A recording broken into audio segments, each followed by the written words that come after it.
Hi there, my name is Peter Taylor. I am also known as the Lazy Project Manager, and I welcome you to this session. I've been in project management for way too many years probably, but I've learned a lot the hard way in many cases, and I wanted to share with you in this session some thoughts and some insights into my world of project management and see how that fits with your world of being personal and executive assistants. So welcome. In this session, what I want to do is explore some real world experiences. And I'm doing that with the help of two senior executive assistants and an executive who know this world. I mean, it's I want to make sure it is really relevant to your world, the world of the assistant, the executive assistant, the personal assistant.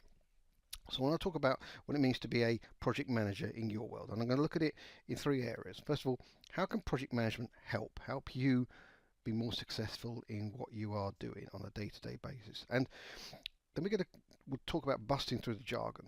I mean, every element of business has jargon to it, and project management is no different. So I want to talk about project management for everyone. I want to keep it as simple as possible, and also look at kind of what tools could actually be useful to you. What sort of techniques might be relevant to the world of your projects, and we'll talk about what we mean by projects in the world of the assistant. I'm also going to be drawing on my own experiences as detailed in my book, The Lazy Project Manager, which is all about working smarter and not harder. It's about applying some of those key rules to life, such as the 80-20 rule. We'll explore that towards the end of the session. But my aim for you is that your projects, as I said, we will talk about what that really means in your world, projects. My aim is that after this session, your projects should be a little less stressful than perhaps they have been to date. But let's start with a good question. What is a project anyway? And we're going to do that by driving into some of the basics. Let's start by hearing from one of those real world EAs about what it really means to be an executive assistant.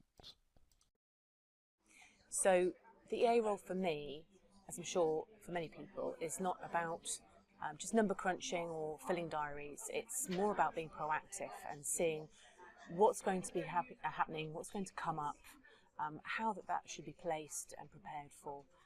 Basically elevating the role away from the term secretarial or administrative, but actually making an impactful difference to the business and partnering your exec on that. So we heard there about being proactive, which is very much what project management is focused on, being prepared. All good project managers think a lot about consequences and planning for possibilities, a whole variety of possibilities that may or may not happen during their project delivery. We heard about the elevation of the role, and I think project management skills can play an important part to this approach, this elevation. And finally, being of a positive impact is really, again, it's about project management, it's about project leadership, it's about guiding and directing and controlling to a degree, as much as possible, of course, the direction of the project, but doing that in a very positive way.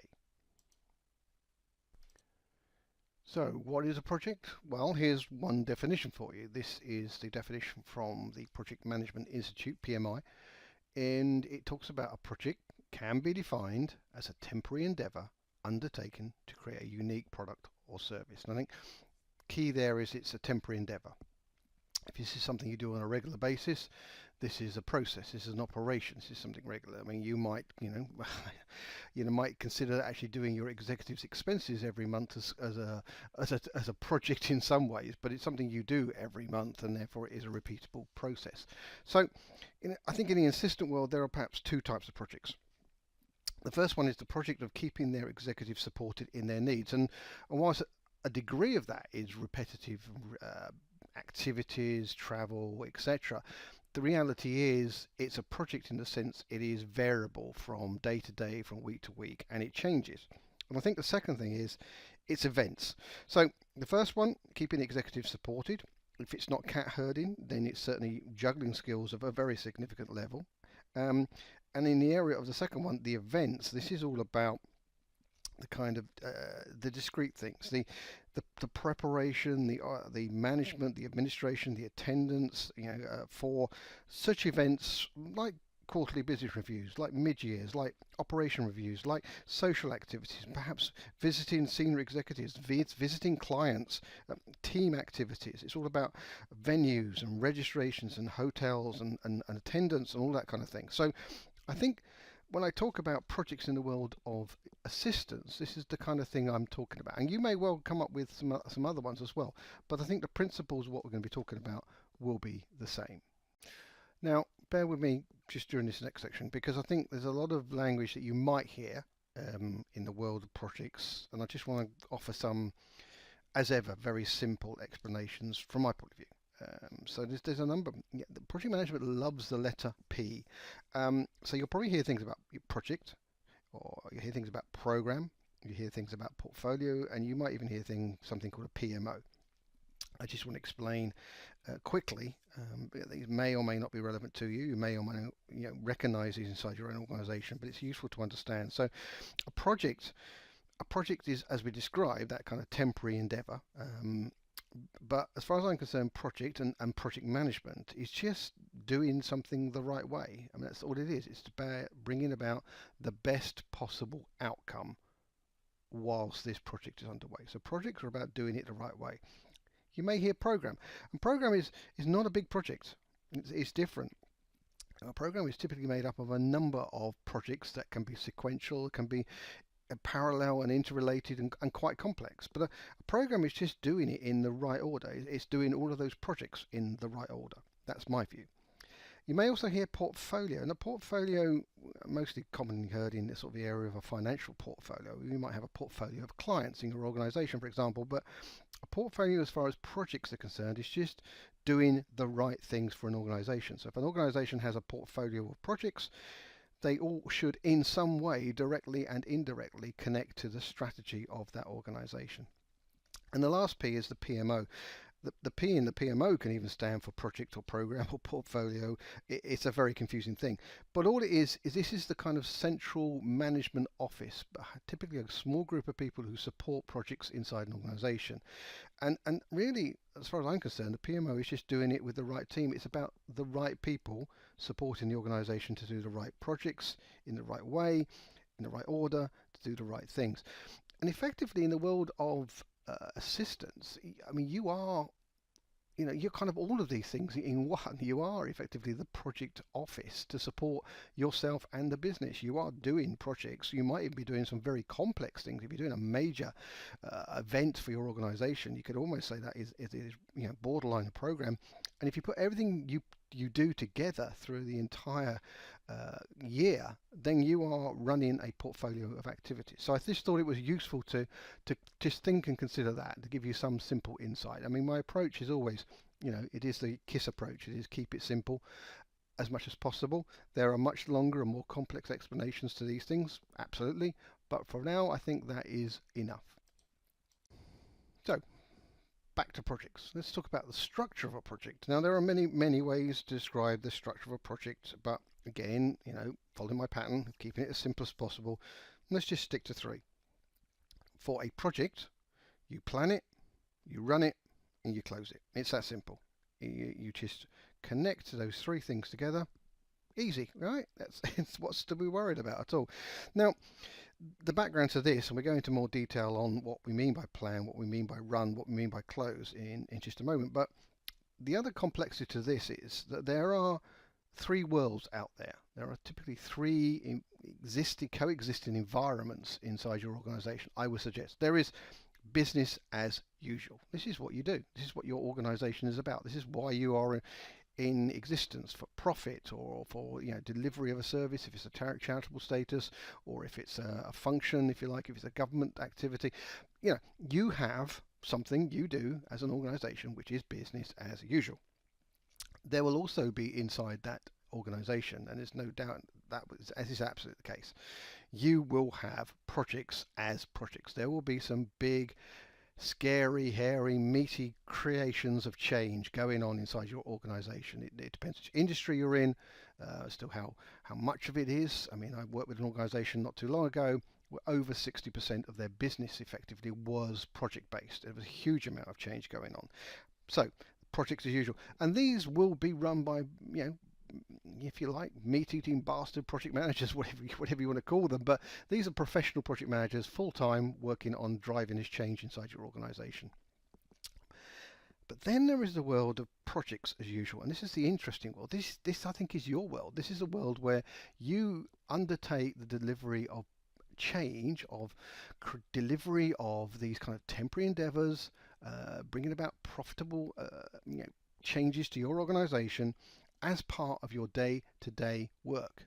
You are not dedicated project managers, and there are other people in your organization who do this who are not dedicated project managers. You just do it as part of your job. So you've got business as usual, you've got projects as projects, and then I think there is your world, which is projects as usual, stuff you just have to do as part of the day job. Okay, part one, phase one, first part of the structure of a project, plan. You plan in the following ways, typically. The first is really you've got to define the reason for the project in the first place. Why are you doing this? Now, that can be very light, very simple. It could be a direction from one of your executives, perhaps. But there is a reason for doing a project, and behind that reason is probably more detailed than you may necessarily come across, etc. I mean, in the world of real projects as projects, then you would have quite a robust business case justification for doing something, a lot of detail and information to actually define the purpose of the project itself. But you're going to have something. There is a reason for doing it. The second part is really capturing the scope and the expectations. Why are you doing this? We now know that, but okay, well, what are we doing? Because it's very simple to say we're going to do X, Y, Z, whatever it may be. But all right, well, what does that actually mean? Who's involved? What's the scale for this? What's the scope of this? What's the timeline for this? What is the expected outcomes? That's really important. The more you can understand that, and this is the area of asking all of those questions about, well, okay, you want this, but you want it by when, and who's it got to cover, and who's got to be involved, and who are the decision makers, and who will have the final say, and what if people disagree, and are we going externally for these resources? Are we using them internally? Are we using external rooms, internal rooms? Are we bringing food in? I'm talking in some examples here, but this is all about capturing the scope. And what is the expectation here? What is the preparation for expectation management? It's not an open-ended thing. Some of the trouble that people get into here is that they're given something to do, and there are not enough questions asked. I mean, respectful questions, not overly challenging, but clarity of what is required is really, really important. And then once you've got that, you can then estimate the time and resources to do this. I mean, it may be that you can handle everything, but if that's the case, that handling everything from your point of view has got to sit on top of you doing all the other stuff that you do on a Monday to Friday basis, or perhaps even sometimes into the weekend. So, even if it's just your time and therefore you are the sole resource, it has an impact on everything else that's going on. So estimating that time, estimating resources, and then developing a plan. Again, I mean, if you've ever seen some project management plans, they can be incredibly detailed, of course, and I'm not suggesting that you actually put anything like this together, but just even a very simple plan. It can even be, a simple, one-page bullet pointed, structure of what's going to happen in what sequence. I mean, that's still a plan. But if you just launch straight into things in the areas of projects, then it can run away with you. You can get out of control very quickly. So the structure of a project is define the reason for the project, capture that scope and expectations, estimate the time and resources, and then develop that plan. That's the way it kind of works, and that's the way it has to work. Okay, great. We've planned. Now all we have to do is run the project, make it happen. Really, this is the part from the start to the finish, if you like, of the deliverable of the project. So your job is to lead and motivate. Maybe that's just talking to yourself occasionally if you're doing all this on your own, but if there's other people involved, it is important to take that kind of leadership role and to motivate people and to encourage them. What are we trying to do? What is the purpose? What's the value? This is going to be really good. I value your help. All those kind of things come under that banner of leading and motivating. And then you've got to manage risks and issues and changes. It's almost certain that there's going to be some risks. It's guaranteed there'll be risks. Change, which is what the project is, change has by default risks. It is disrupting the normal activity. If everything was never changing, if there was no projects out there that would just be general operation day to day, ticking over. Everybody knows what they're doing, and it's very repetitive and very robotic.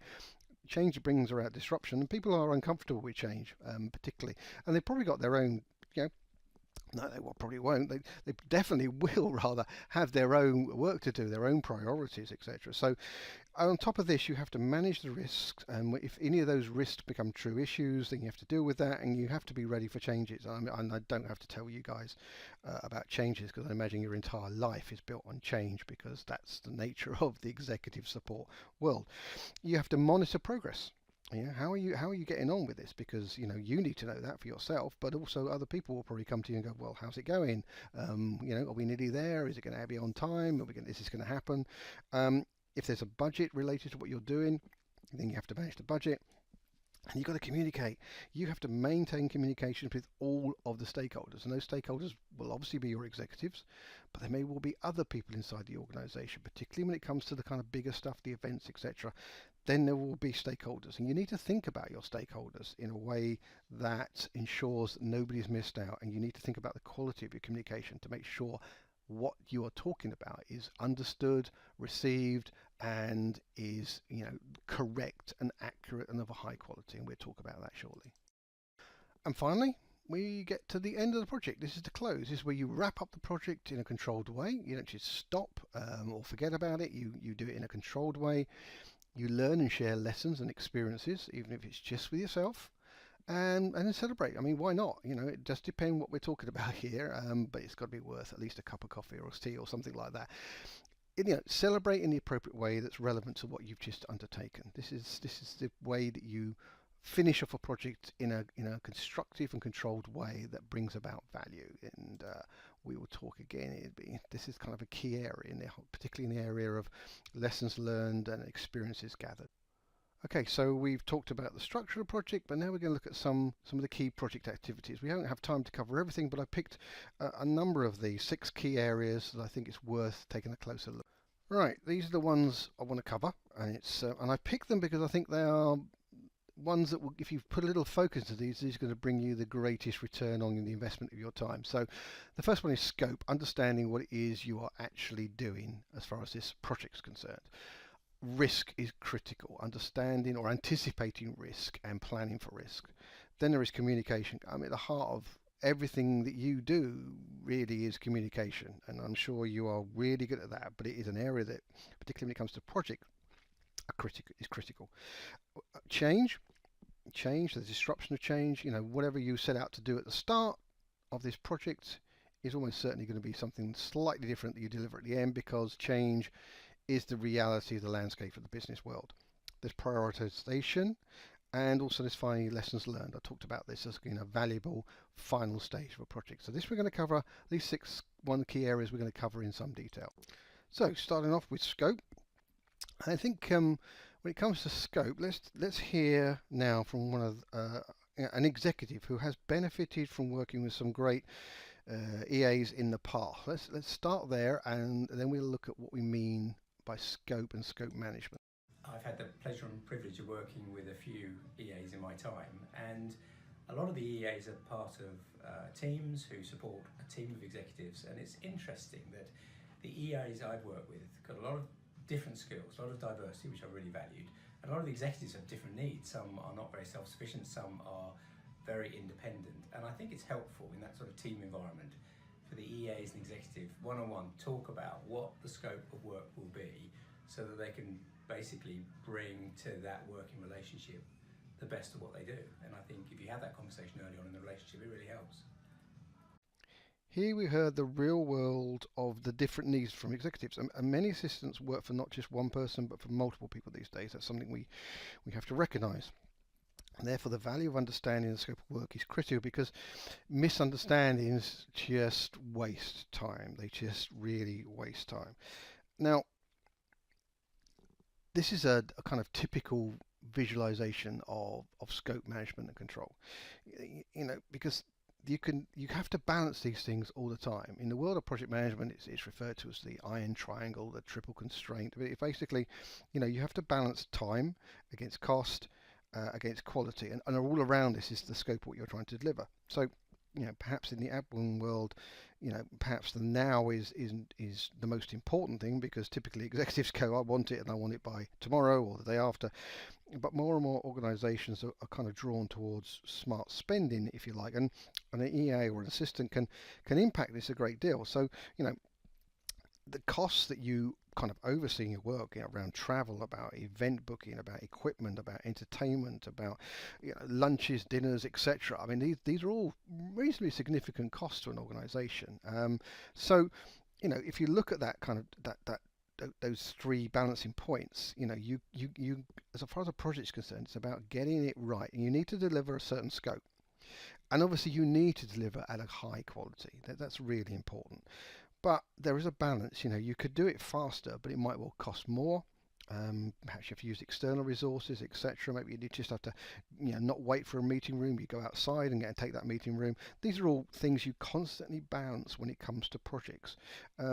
You could do it slower and you might be able to save costs, but actually it may not deliver it to the point in time the organisation, your executives require it to be done. So scope is a balancing act. Scope management is a balancing act. First, you need to understand what it is you are doing. That's why it's really important that there are, if you like, no surprises. You understand the scope, the remit of what you're trying to do, and then you kind of balance that. You balance it to make sure it is delivered to the right quality at the right time, to a point of success in the organization. So scope management is a very, very important part of projects and project management.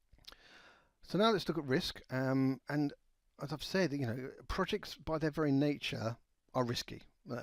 Maybe you're doing projects that are very, very low risks, but the project managers who run those big, hairy, scary creations of change inside organizations are running very high risk. But the idea is, of course, that the return on investment of that change, of taking that risk, is far more than doing nothing at all.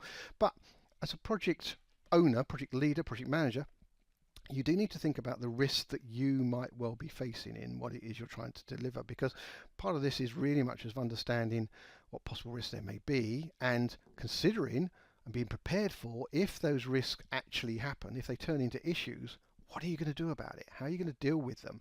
How are you going to communicate? How are you going to recover? How are you going to manage those specific risks that have now happened and turned into issues?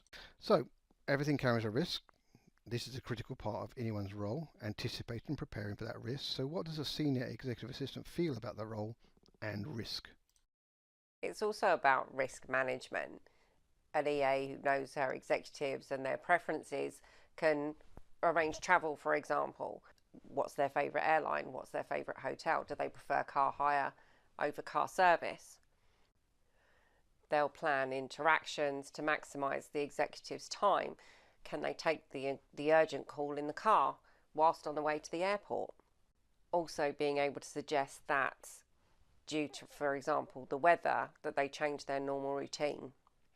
And of course, always being ready to react immediately to unforeseen circumstances. So their risk was acknowledged as part of the role very clearly, and this is matched by the subject matter expertise that any assistant will have of their executives and their business.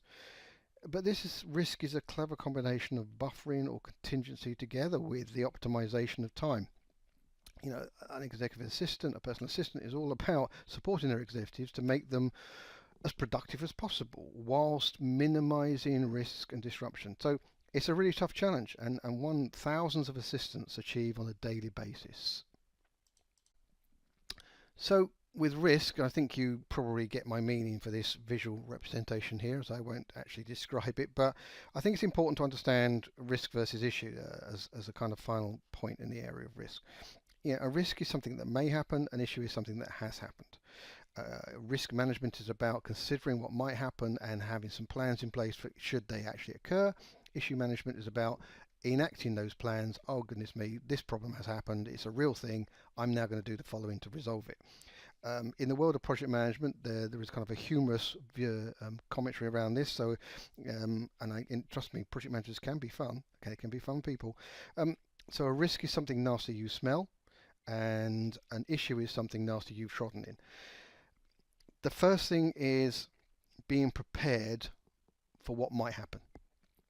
The second part is consider what you're going to do if it does happen. The third part is enact those plans if it does happen. So, for example, and I'm using a very simplistic example here, your executive has got to get to London or a city, wherever it is, then they're planning to catch the train. A risk might be what happens if that train is cancelled, and the executive cannot make it to the meeting. I said it's a very simplistic example, but if you think about risks, there's two things. It's not just a kind of binary, will it happen, won't it happen? It is, if it happens, what's the likelihood of it happening? And if it does happen, what's the impact of it happening? This is the way risk is managed. So here we are. I mean, the chances of this train actually being completely cancelled is probably pretty low. The impact, however, will be very high. Perhaps it's a very important client meeting. The possibility of that train being late is probably high, particularly if you're in the UK, and the impact may be, of it being late might be medium to high. I mean, you'd make a judgment call. I mean, if it's 15 minutes late, does that really matter? If it's an hour late, that could really matter. So your risk is looking at this kind of thing, going, well, okay, what's the likelihood of something happening, and if it does happen, what's the impact of it happening, and therefore what contingency will I put in place to begin with? Maybe catch an earlier train, maybe get the executive to go get a car for the executive, for example, because it is so important that they get there. But then, hey, you've got another risk. What happens if there's traffic jams and an accident, etc.? It's never that simple. So you define the risk, anticipate the risk, you consider contingency, what can you do about it, catching an earlier train, getting up the night before, whatever it may be.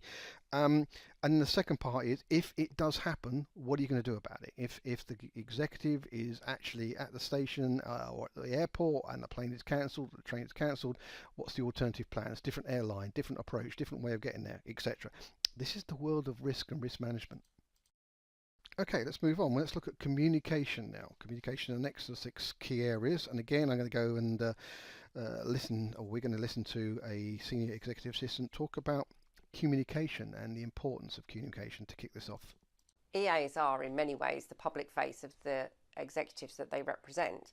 Therefore, all communication and output needs to be of the highest quality, anticipating the needs of the business and the executives themselves, leaving them free to act as the leaders of the organisation. So there you have it, the public face of their executives. It's a critical role. You knew that anyway, didn't you? But there we heard that quality of communication is key to helping these business leaders be successful in their roles. So, communication. There's so much you can read about communication, and we spend so much time communicating. There are books and so much about communication that you can research if you really want to. But here's my simple guidance. This is the kind of level I kind of talk about when I do communication training and support organizations through workshops and so forth. Communication is about providing the right information to the right person at the right time in the right way. You have to get all 4 of those right. Otherwise, you have not communicated successfully. You can give the right information to the right person in the right way at the wrong time. They won't have listened to you. You know that. You go and try and talk to your executives when they're right in the middle of a rapid flight to the next meeting or whatever it may be, or they're focused on something else and critical. You know yourselves that they will not listen. You know it works the other way around as well. You can provide the right information at the right time in the right way, but give it to the wrong person. Well, what have you achieved? Absolutely nothing. So you have to get all 4 of these correct. Right information, right person, right time, right way. That is the only way that communication works in a successful way. And then there's the kind of considering success points, particularly in the world, and I just quickly touch on this. This is the world of globalization. This is the world of working with virtual resources around the world. If you're an executive assistant or a personal assistant and you're working with multiple offices in multi countries, this is kind of the challenges you face when it comes to communication. You've got to respect time. You know this, time differences, the fact that you're talking to, maybe you're based in Europe and you're talking to someone in Australia and you're talking to someone in North America, etc. The time differences, particularly if you're having like a group call or a team call or whatever it may be, everybody is working at that different time zones, and therefore they're different sort of, personal daily biorhythms, etc. So you have to respect that time. You have to take that into consideration, that people might be staying up late or taking a very early call, and we're all different, and when the periods of times we are most productive and most effective at work. So respect time, respect language, of course. I mean, again, and I do most of my work in with English-speaking people around the world, but I know that for the most part that is not their primary language, and therefore you have to consider that. Consider the fact that they are processing their language, their native language, into English, into the business language of the world usually, then that takes some effort, and there can be levels of misunderstanding. And respect their views. I mean, again, it's about cultural things. You've got to think about all of these things when it comes to communication. It's not so simple as talking to someone who's sitting next to you in the office or just down the corridor. You have to consider about time, language, and their views. Which brings us nicely on to change, the existence and almost certainty of change in everything you do. You're bringing about change through the projects, but each and every one of those projects will be impacted by change at some point. And so it's critical to manage change. Change is constant. The old joke is that change is inevitable except from a vending machine. I guess that doesn't really exist today with the kind of smart payment methods we have, but it is a certainty. Change is constant. Our organisations are changing, the people we work with and work for are changing, the strategy of organisations is changing, the business environment is changing, and inside those organisations, projects are bringing about change. So, I mean, change can be a significant area in the world of projects and project delivery and project management. I'm not suggesting that you need to get into this kind of level, but if you think about it, and let me just talk for a moment from the world of project management, projects as projects, I mean, there is always a defined process for change. There is also, if someone suggests a change in a project, there is a formalized process for logging that change, for assessing that change, for registering that change, to then moving forward to some kind of review process, then an approval or rejection path. Who does that, what authority levels, what complexity of change, what value of change, that can depend. And then, based on changes being approved, there are actions to make that change come about. And, change can be positive, it can be negative. Change can happen because the scope changes at some point. Change can happen because of disruption from outside or even inside the project itself sometimes. And change will come about because you see opportunities to deliver more than you originally anticipated. So, change is good, but change is challenging. I think the important thing I would say as far as the world of the assistant is that you need to just think about change. The challenge is always to be subservient to change. So just, you're asked to do A, B, C, and then suddenly, halfway through that, you're asked to do D and possibly E, and somebody else wants F, and you just, if you blindly accept it, that is a challenge, because you're increasing or complexing the scope of what it is you're trying to deliver constantly, and in that that inevitably leads to a point of failure. It's almost a point of there is a technique called available to promise, which is, well, yes, and if you remember that, the kind of triple constraints, the time, the cost, and the quality, the wrapping around of the scope. If you keep saying yes, then there's going to be a problem. Therefore, there is the value in at some point going, well, yes, you can, but there's a consequence. There is, I can deliver what you want by next Friday, or I can deliver what you're now asking me for, but it isn't going to be next Friday. It's going to take another 2 or 3 days, or something like that. It's a concept available to promise. So I think it's key in the area of change is that adopt the change. Don't resist the change. Don't be difficult. I'm not suggesting that, but I'm suggesting there is some sort of tracking, some sort of audit of big change impacts to the things that you're doing, so it's very, very clear why things may be later, maybe cost more, etc. And it's something you need to really roll into your communication to your key stakeholder, which is of course your executives. And what comes next is prioritization. On the subject of prioritization, what does an executive think is important for assistants? Thinking about EAs in teams, working for execs in teams, one of the other challenges I've seen is one of workload. Everyone's so busy, and the EAs will often struggle with conflicting demands from the range of executives. That's where prioritization comes in, and I think it's very important for EAs to lay out on the table for their execs all the things they're doing and really ask for help to get that work prioritized. They can come with their proposals, but it requires a business context to say, what should we drop and what should we keep going with? And often the EAs try and do it all, and that's, God bless them, but it's not going to work that in the long term. So we have to recognise conflict from multiple executives, multiple stakeholders, multiple inputs or drivers, perhaps other parts of the business that lean on an EA's experience and time, with the advice to be transparent and offer visibility that the collective executive may well be unaware of. It has to be said. I mean, sometimes an EA or a personal assistant that works for multiple executives will have some insight that even the executives don't realise, because they don't necessarily talk to each other about these things. So the last point was, don't try and do it all. No matter how much you want to, ask for help as needed. Now, this is an interesting thing. I think the very word priority, the very word priority is a conflict, because when the word priority came into the English language in the 1400s, it was singular. What did it mean? The very first or prior thing. It continued to have that useful definition for the next 500 years. However, in the 1900s, we pluralized the term and started speaking of priorities, multiple. But can we really have many first or prior things? It's an interesting thought. So what is important? This is Stephen Covey talking in the 7 Habits of Highly Effective People. I think everybody knows this book. The key is not to prioritize what's on your schedule, but to schedule your priorities. There you go. Interesting insight, but it's a very important one as well. And I want to share with you a simple tool that I've used in the past, right? And I try and share this with people when they're challenged by multiple demands on their time. So let's just have a quick look at this. The key to it really is to list things you have to do, short description, but it's a combination of the impact and the importance. Because the way it works is this. I'm going to use a project-based example, so bear with me on this one, but you'll get the idea. Let's say we have got a number of things to do, and you can see here we need to arrange the next team event. It's overdue. We need to reschedule a meeting with a supplier. We need to post the latest blog on project site.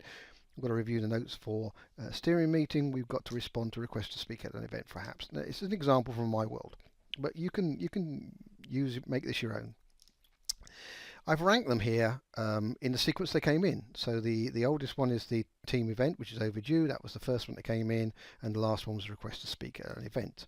So 1, 2, 3, 4, 5. That clearly is not their importance.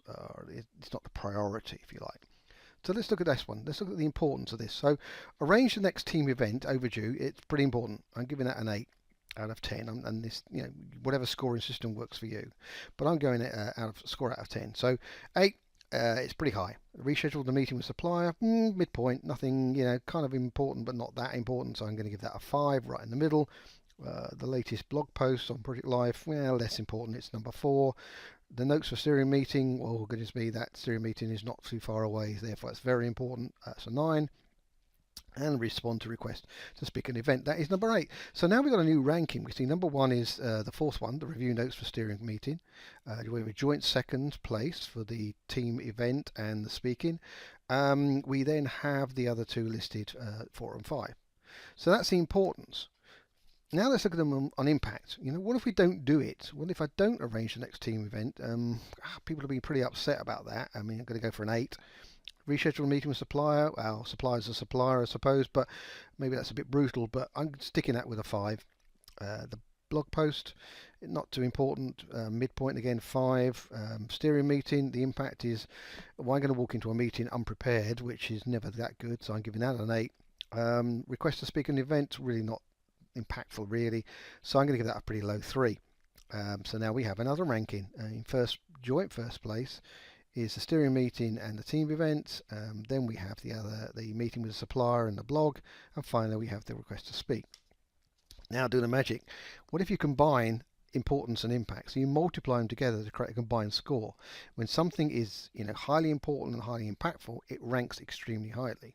And here we can see I've done that. I've put those 2 scores together and I have a brand new ranking where it is all about the steering meeting, it's all about the team event, and then moving on to supplier, the request to speak, and the project site. So you can see, using this kind of technique, things keep changing. So it's based on your thought processes, and I don't think just because it's the oldest doesn't mean it's the most important. It may do, but it's not necessarily most important. I mean, why hasn't it been done if it's really important? And secondly, what's the impact of not doing it? And this is what we get out of this. This is you kind of see there's kind of two groupings of ranked activities here, two high ones and three low ones. And potential actions here, and this is an exercise I use in one of my workshops, could be to delegate low ones to someone else in the team who would enjoy the exposure of writing a project blog, for example. Is there someone else on the team who might be a good presenter who could speak at the next event? I said, move this into your world, into what it is that you deal with, but you get the idea, hopefully. And for the high level items, can you get some help? Can someone review the steering meeting notes for you? An objective view often helps, for example. What about next team event? Overdue? So why not find someone else who might be really enjoy putting that event together, perhaps with a lower level of your personal involvement. So I hope you can see this kind of balancing of importance and impact really helps you look at your priorities and make decisions accordingly. I understand your world, everything is expected of you. You're supposed to do magic, but the reality is you can't, and it's important you don't overstretch yourself, and it's important that you prioritize in the right way. Which brings us to the last of the key areas I want to look at, which is lessons learned. This is part of the project closure activity. Lessons learned is one of the most challenging because we just lurch, we just move on to the next thing, and we so often do not deal with the understanding of what worked and what didn't work, what we want to repeat, what we don't want to repeat, and how we can make things better in the future. Because, I know it, we're all so very, very busy. I mean, just look at this. I'm sure it makes you smile. I'm sure it makes you reflect on your own organisation. I'm sure it makes you think, that's life. That's my life. And why? Why is it like that? Why do we never, ever learn? The interesting thing is, we exist because of unbelievable evolution, if you go down that route, but, we have achieved unbelievable things. And yet, you can always go back to the black marker pen. The marker pen that sits in the meeting room that someone picks up and has run out, and they know it's run out, and they complain about it running out, and then they put it back on the little tray at the bottom of the whiteboard, easel, or where it may be, and leave it there. And then next meeting someone picks it up and does exactly the same thing. Sometimes, and I've done it, I've even picked up the same pen myself and realised that, that was embarrassing. We don't seem to learn, throw it in the bin, go and get a new one. But it's this stupid example of the fact that sometimes we really struggle to learn. Now this next slide is, this is a wonderful statement, if you like, from Donald Rumsfeld about talking about known knowns, unknown knowns, known unknowns, and any combination of knowns and unknowns that you could possibly want. The point about it actually makes sense. If you put it into a simple sort of quadrant or Boston matrix, then it makes sense. There is no way that you necessarily know everything that went on during a project delivery, during an event activity, or anything like that. There are things that went on that you really should understand, and the approach of learning lessons is all about that. There's a definition of insanity. I mean, insanity means doing the same thing you did in the past, but expecting different results. Why? Why would you? If you just run across the office right now and walk, bash your head into a wall and it hurts, if you were to turn around and do it again 5 minutes later, why would you be surprised it doesn't not hurt? I mean, in fact, it's going to hurt you yet again. I'm not suggesting you do that, by the way. Please do not run out the wall. I'm definitely not encouraging you to do that. But my point is, if something didn't work last time, you want to change it so that hopefully next time it does work, and that really is the essence. One of the things I love is a concept of a retrospective. Regardless of what you discover, you just kind of reach out to people and go, how did it go? This happens. Feedback from your executives, feedback from your stakeholders, feedback from your colleagues, feedback from your peers. Then we kind of look at the 5 key questions. What worked well that you don't want to forget? It was successful. Let's repeat it next time. In the world of project management, this is the makings of methodology. What should you do differently next time? This is the learning experience. What still confuses you? You need to talk more about. What do you need to discuss in greater detail after a retrospective? Now, a retrospective in a project world can be, it can be a whole day. And I'm not suggesting you're going to do that, but at the very least, a brief meeting, even if it's a half an hour consideration of a major project activity, is valuable to identify what do we learn, because we really must learn. We really must learn in order to be more effective in the future. And why do you do this? Because you want to be better. You want to learn. You do not want to be this sort of project manager, an organizational leader dedicated to the imposition of order upon chaos, even if chaos is perfectly happy with the status quo. The other thing that we talk about in project management is project manager is a verb, not a noun. It's a doing word. You have to be active as a project manager. And let's just wrap this one up with hearing from a senior EA about the final point of the value of being proactive. So the thing I rant and rave about the most is probably proactivity. We all know that we could sit there and coast and be told what to do, but actually the reality is to be a really effective executive consultant is to be proactive, to see the next step, to understand what your manager may want or need, to have proactively gone out and found out that information, to brief them, from little things all the way from travel arrangements all the way through to have they got bios for all of the people that they're going to be meeting necessarily or expected to sit next to at that table at dinner. But being proactive and making sure you've gone out and made sure that they're fully prepared for that role. There you have it. It's all about action and not passivity. It's about being, and we heard this very loudly and very clearly, you've got to be proactive, you've got to anticipate, you've got to be prepared, and you have to be prepared for your executives. No surprises. That's the key. Which brings us on to the world of being productively lazy. I just want to wrap up this session with a couple of key points from my thoughts and my work of being the lazy project manager, the book The Lazy Project Manager. Let's start with this one. This was a great quote from Robert Hyland, who talked about progress isn't made by early risers, it's made by lazy men trying to find easier ways to do something. Now, obviously, lazy people. I mean, that was a quote of its time. But that, it's an important thing. It is, it's not the people who get up early necessarily. It's people who find the most efficient and effective way to work. That is what's really critical. So being productively lazy is all about. It's working smarter, not harder. It's being effective in what you do. I'm going to kick off with what I call the science of laziness. This is about the Pareto Principle that was suggested by management thinker Joseph M. Duran, but it's based on the work of the Italian economist Vilfredo Pareto. And he observed that 80% of the property in Italy was owned by 20% of the Italian population. This was many, many, many years ago. But I don't suppose that ratio has changed too much. But Joseph Duran took that and evolved it into a number of principles. But the one we all quote is the 80-20 rule. For example, the chances are that your company will probably earn, if it's into kind of production, selling, etc., the chances are it will probably earn 80% of its revenue from 20% of its client base, or perhaps 20% of its product line. I mean, Microsoft, for example, 20% of their products deliver 80% of their revenue. This is the principle of the 80-20 rule. In our personal lives, for example, we will achieve, 80% of our achievements, our successes, our progress by 20% of our effort that we put in. So the idea behind this is that, what I say to people is that, think about this. It comes back to that kind of prioritization we talked about earlier on. But, on the way to work, in the car, on the train, on the bus, over that first cup of coffee, you need to think about your day. What is it you're trying to do today? And what are the priorities, and what is the 20% that's going to deliver 80% of benefit, 80% of return on your personal investment? Now, look, I get it. I recognize, perhaps more than anybody in the business world, that you guys are impacted by the whims, the desires, the requests of your executives. Your day can change in a moment. I get that. But it doesn't stop you thinking about it, based on ignoring the kind of disruptions that come your way. And it's one of the great skills of assistants out there, that they manage, smiling, politely managing those kind of constant disruptions. But what is it that you're going to do? Think about it. As I said, think about it at the start of the day. What are the important things you need to achieve today that's going to deliver you that kind of 80%, that personal return on investment, that's going to make you feel better?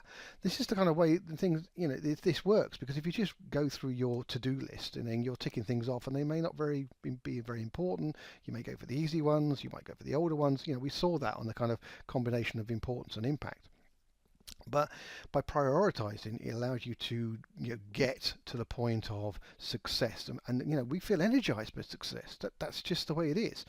Get something done, feel really good. You can actually achieve even more. It's a kind of it's a momentum that happens. So the science of laziness is all about that. It's considering what's really important in your working day and focusing on that and making that kind of progress. It's important to reflect and consider and not just roll into the next day and just take what's coming, because that way you're at the whim of everybody else, and you're not going to be successful that way. Which brings us on to the second thing I want to talk about, which is the intelligence of laziness. This is a wonderful character from history, Helmuth Karl Bernhard Graf von Moltke. Moltke was the Field Marshal of the Prussian army at the end of the 19th century. He and then his son after him evolved the Prussian army into one of the most successful military forces the world has ever seen. And a lot of the things that they did in structuring the military army that they had is still relevant today around the world. But one of the things they did, and I do like this, is that they very simply looked at the people they had in their armies. And they said people are they're either not smart or smart. In fact, they didn't say not smart. They were pretty brutal about it. But they categorized people on these two ends of a spectrum. And they also said people are either lazy or diligent. And so it's kind of interesting the insight they had, because they looked at their people and they said, well, look, if someone is lazy and not very smart, let them be quiet. They may come up with a great idea one day.